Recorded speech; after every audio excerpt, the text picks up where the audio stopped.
conditions. Good morning, how long will it ladies take and gentlemen. to clean it up? Let's listen in now. I'm Major Perry Covington, Director of Public Affairs from March Air Reserve Base.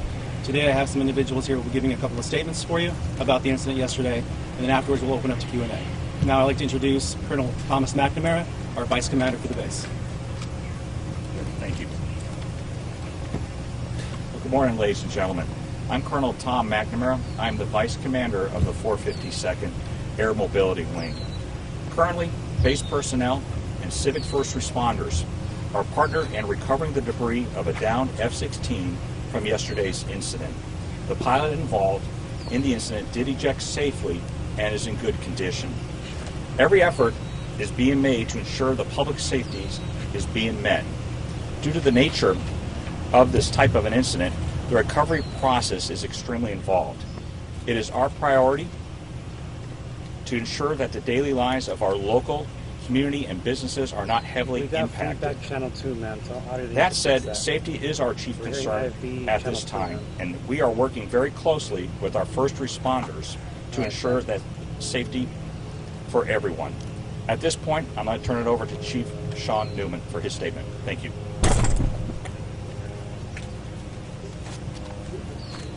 Good morning. I'm Sean Newman, N-E-W-M-A-N. I am the Riverside County Fire Chief and a CAL FIRE Riverside Unit Chief.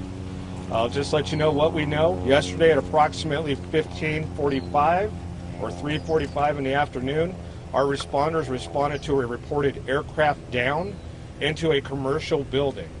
Upon arrival, we found that we had a military-type aircraft into a commercial facility. The facility was located at 22200 Opportunity Way, across of Meridian Parkway, just down the street from our location where we're at. We had 14 engines, we had 6 chief officers, we had 1 hazardous materials unit, and a number of specialty programs respond to the incident to help mitigate it. The sprinklers were activated. The fire was not existent upon our arrival. The sprinklers had held that in check and the aircraft was not on fire. At this time, we're still working on the recovery process for the facility and for that aircraft in strong coordination and collaboration with the military. I'd like to thank the responding agencies that showed and assisted us. We have obviously Riverside County Fire, CAL FIRE. We have Riverside City Fire Department. We have CHP. We have RSO. We have EMD, Caltrans, and a number of other representatives from hazardous device units that responded to this area. Now we'll go ahead and we'll turn it over to some questions and answers, and we'll get you those specifics as needed. Sir, what is the danger to people now? What types of weapons were on board that plane, and what is the length of time it will take to clean it up? What I'll do is we'll refer any questions of military aircraft-specific questions to the subject matter experts, and it can hopefully answer that question. So a question for Colonel McNamara, if you will, Colonel. Was there ammunition, ordnance, missiles aboard that plane? Well, at this time, as I mentioned earlier, safety is our primary concern, not only for our local business partners, but for the community in the local area, as well as our like I mentioned, the businesses here. We can expect more information, more updates as they become available later in the day. Sir, don't you think people around here...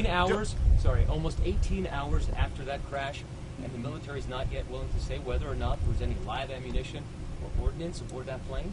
Well, like I mentioned earlier, again, safety is our primary concern at this time, and we are working very closely with our on-scene response. Shouldn't people don't you think people around here should have the information about whether it's going to be safe around here? There's a huge evacuation zone. Nobody knows what was on that plane. Why aren't you telling people what was on there? As more information becomes available, which we expect to have later today, we will be able to release that information. And that's all the questions I'm going to take at that time. I think that's the most Thank important you. thing. I appreciate that. Okay. What about, Colonel, don't you want the public to know? And why the delay, sir? Oh, again, incidents like this are very complex. And so, again, as I mentioned earlier, our safety is our priority.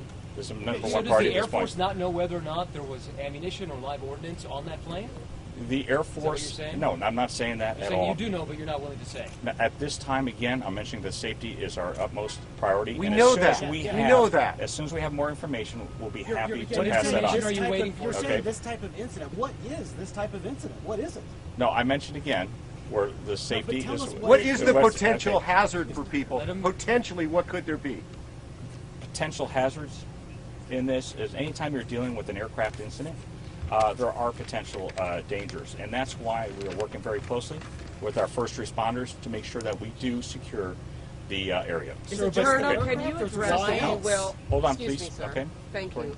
Can you address, if you will, what has been taken as far as potentially dangerous items from the wreckage? Right now, I'm hearing that 4 ordinances have been removed from there, and they're going to be taken off site for detonation.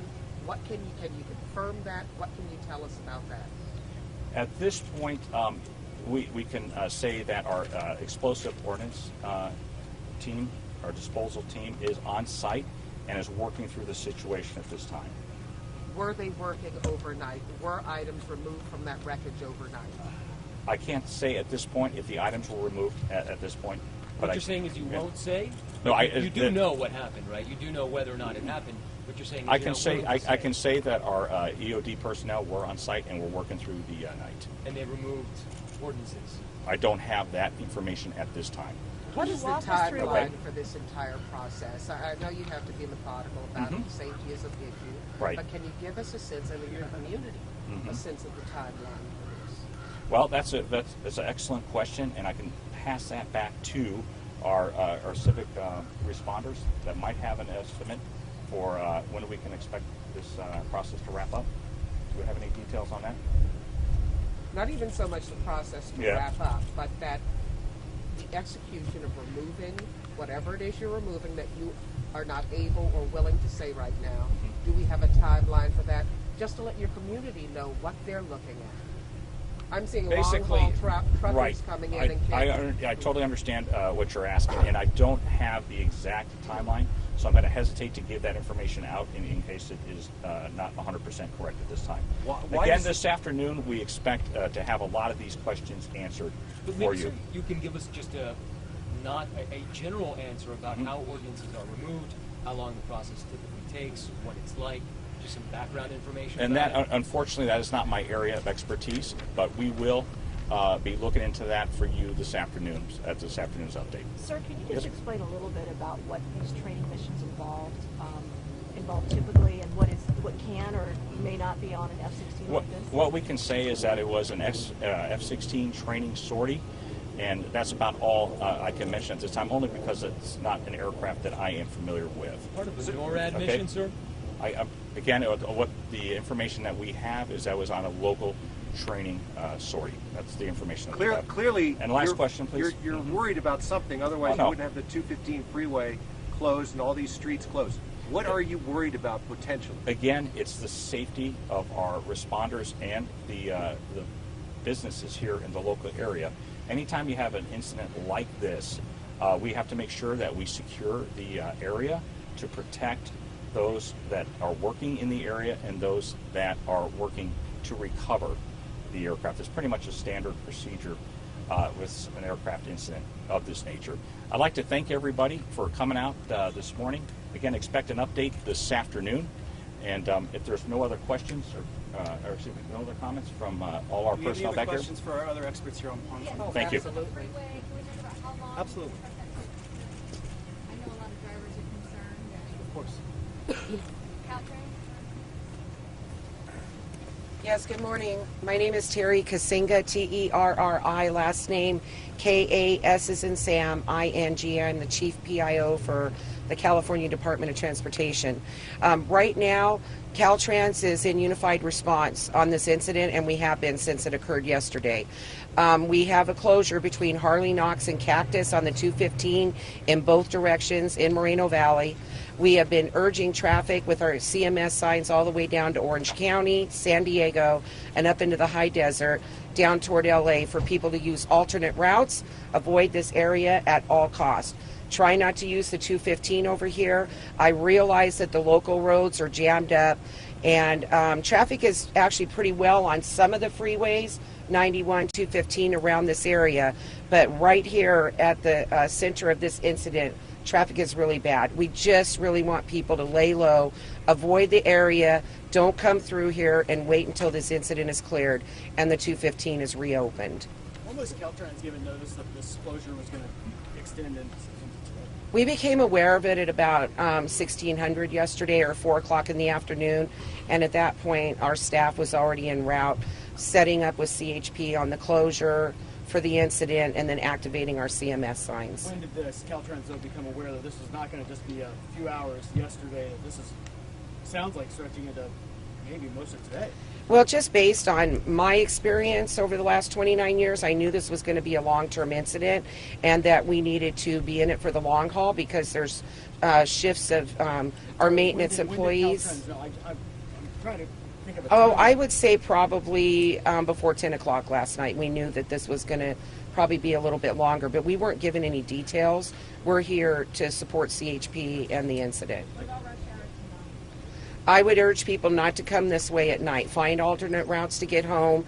Use the 15 to get down to the Temecula, Menifee, Murrieta, Sun City or area over there. If you're going to be going to the Moreno Valley, Paris area, you can stay on the 60 and come in through the backside over there. But just be advised that those alternate routes are going to be very congested because we have a lot of people living in this community between Riverside and the other end of Southwest Riverside.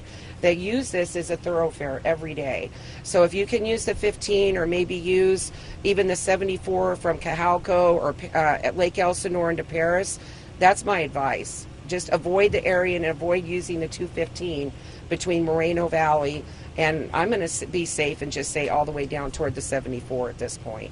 Terry, what were you told when it comes to the potential threat and why that section of the freeway needs to be closed? Well, I was told nothing about any type of threat. On a large-scale incident, we get called out for a response. And so we're just here to support, and as long as we're being told to keep the closure in place, that's what we do. This incident is under investigation, and we do have long-term closures whenever there is an investigation, whether it's some kind of a police shooting, any kind of an emergency incident. These closures turn into long-term closures, and we're there for support. But do you normally work with more information so that you can make your plans for your own people and dispense information to the rest of the public? Yeah, they give us information as to, the closure details, how long they think this might go. And at this point, it's unknown at this duration. But we're not there to collect details or provide details of the incident. Even if it was a traffic accident or a shooting, we don't have those details usually. And so we're just there to talk about the traffic and gather that data. Can someone else also talk about other impacts in this evacuation zone area? I know there was a Metrolink closure yesterday. There were some businesses evacuated. What else might the community expect today? I'm going to let the emergency responders speak to that. So I can speak to that. Bruce Barton, Director of Emergency Management for the County of Riverside. Last name is Barton. So the perimeter is about 3/4 of a mile. All the businesses have been evacuated. The evacuations are limited to these businesses within that area. As far as power and public utilities, it's only the affected building that has lost power. We do not have any impacts to our residential communities at this time, nor do we expect any. There is an impact to the Riverside National Cemetery. That remains closed. There were about 30 ceremonies that were going to take place out there today that other arrangements have had to be made. And that's the impacts that we know at this particular time. We have reached out to as many of the businesses as possible so that they can alert all of their employees as far as being closed today, so they don't come into work and don't get stuck in any of the traffic coming to a business that's closed. So no homes, it's only businesses. No, there are no residences in the county of Riverside that are evacuated. Do you know how many people work in the area that's shut down? You know what? We don't know that. I don't have that information. We're working on that, the number of businesses and the number of people, but we don't have that at this time. What about Metrolink? Are they impacted today? Metrolink remains closed as far as I know. Yes. Yes. So all of the evacuation, all the impacts that you're seeing right now, until that perimeter is adjusted and we're given the all clear sign, they will remain closed. I have a question for the fire chief, if everybody's okay. I was just going to say, to clarify, is it a 3/4 of a mile radius around from the impact crash site, or because at one point Yes. I heard 1.5 miles on Yes, it's 3/4 of a mile, correct? radius around from the crash site. 3/4 of a mile remains 3/4 of a mile. I know there's been some conflicting information on that, but it's 3/4 of a mile. Just going to ask about the fire in the warehouse. So folks, this is your last question, okay? Then we'll have another press conference Personally, this or afternoon. for everyone? This question is the last question. Please, go ahead.